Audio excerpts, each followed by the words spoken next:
In the last unit, you trained on artistry signals when they are clearly present.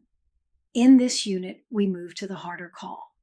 The moments where the coaching is unmistakably MCC quality, but the rating could legitimately land at meets or at exceeds. Most of MCC evaluation lives in this zone. The discipline you build here is what makes the difference between feeling a rating and defending one. Two assessors who hear the same moment can land in different places, and the calibration conversation between them only works if both can name the discriminating signal precisely. Without that precision, calibration becomes negotiation. With it, calibration becomes evidence comparison.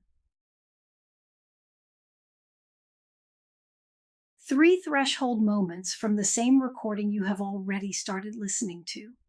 For each one, the case for meets, the case for exceeds, and the discriminating evaluator consideration that settles the rating. Same anchoring discipline as the last unit. Timestamp, statement code, consideration. New question. Not is this artistry.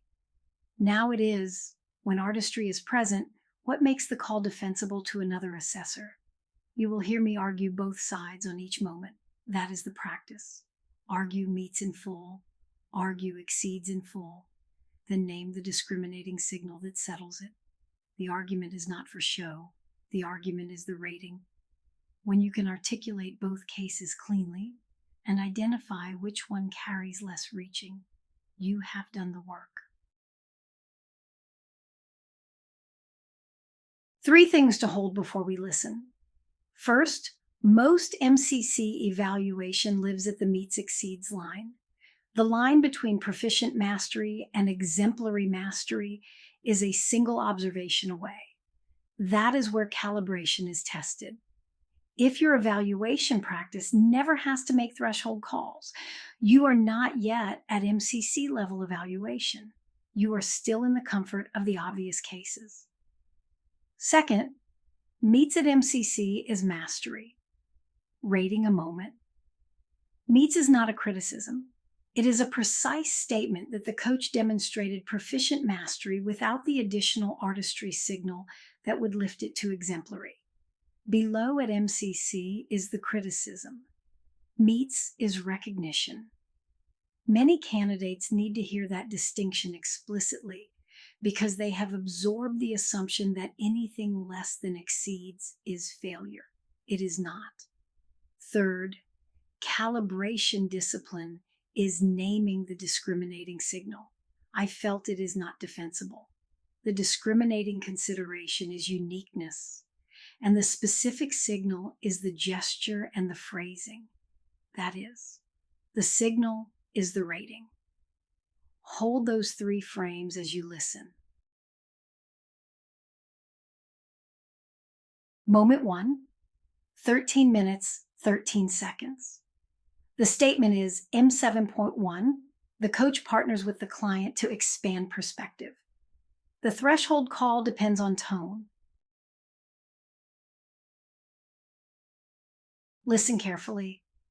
Alex at 13:13 asks, "Can I challenge you there?" The client says, "Yeah." Alex at 13:18 says, "You say rationally, I understand. And what you want is, I want to understand," which sounds rational. When you dig more into that rational, what will happen here? And as he says here, he points to his chest. The case for meets. The coach asks permission.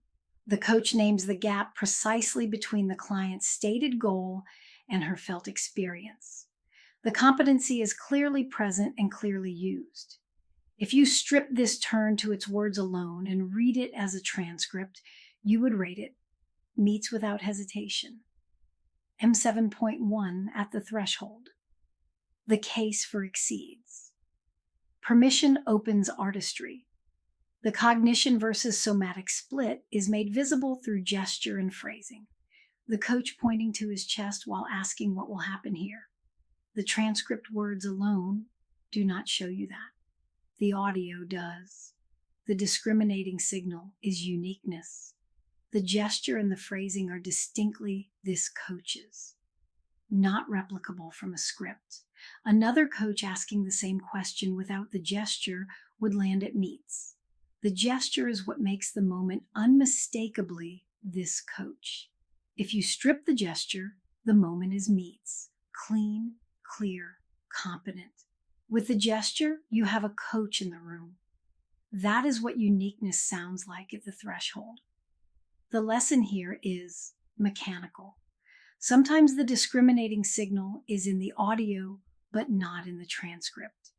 If you only ever read transcripts, you will underrate moments like this. The gesture is part of the coaching. So is the timing.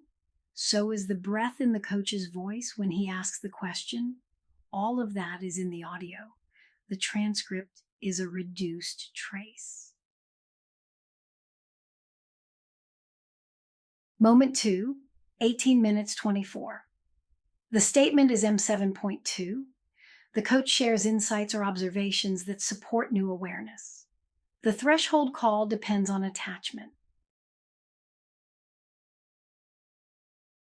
Listen, Alex at 1824 says, "It seems like that alone pedestal needs to be in the team of pedestals." What do you think?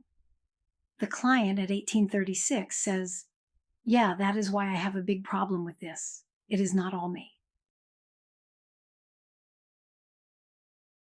The case for meets. A spontaneous metaphor offered as observation. The coach is doing M7.2 cleanly, sharing an insight that supports new awareness. The metaphor is fresh, vivid in the coach's own voice. M7.2 at competence. The case for exceeds. 3 words after the metaphor. What do you think? That phrase is the artistry. The coach offers the image, then immediately steps back and makes it the client's to use or refuse. The client takes it in the next breath.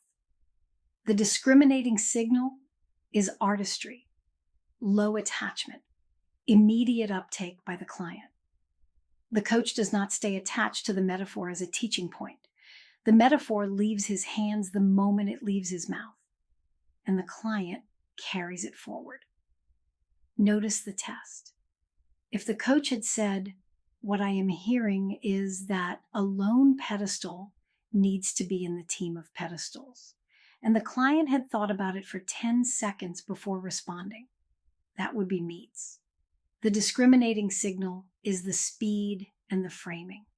The metaphor is offered as a question, not as an interpretation, and the client takes it without hesitation. That is what low attachment sounds like at the threshold. One more layer. Notice that this metaphor came together in the coach's mouth.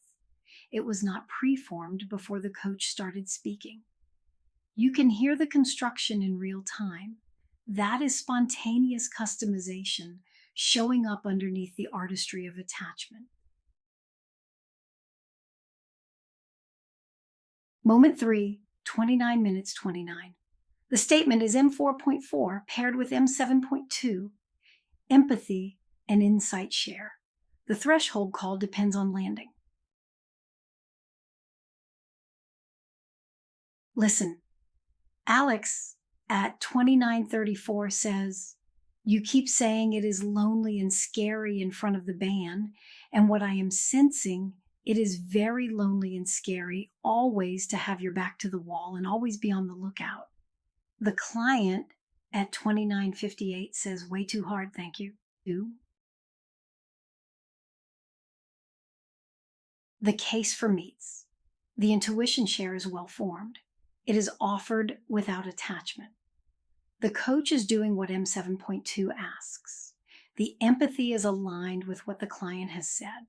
The competency is met. The case for exceeds. The client's response is the signal. Way too hard, thank you. That phrase only happens when an empathy share has landed exactly where the client did not know she needed it to land. The client is not affirming the empathy. She is naming what it cost her to receive it. The discriminating signal is uniqueness.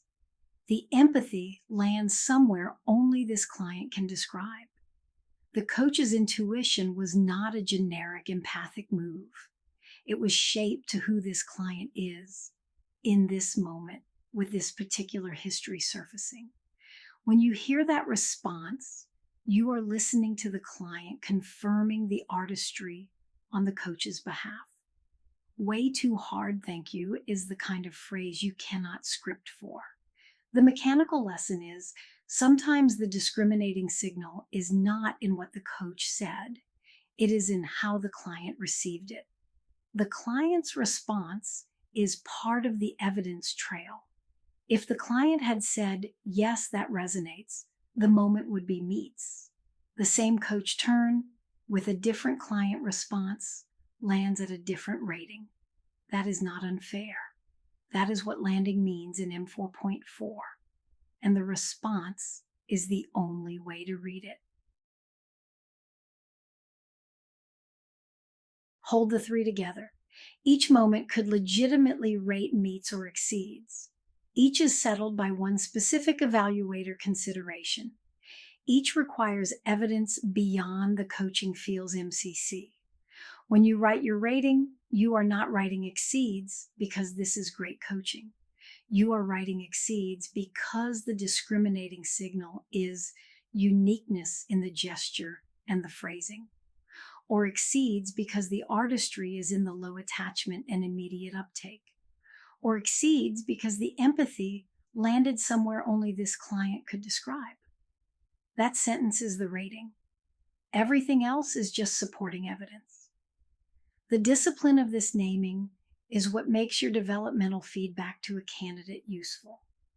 You can tell them precisely what their coaching demonstrated, at which statement, with which consideration. That precision is what makes them better. A vague exceeds gives the candidate nothing to repeat. A specific exceeds, anchored to one consideration and one signal, tells them what to do more of.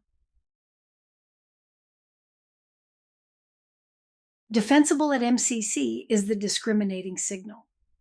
Not I felt it. The signal is the evidence.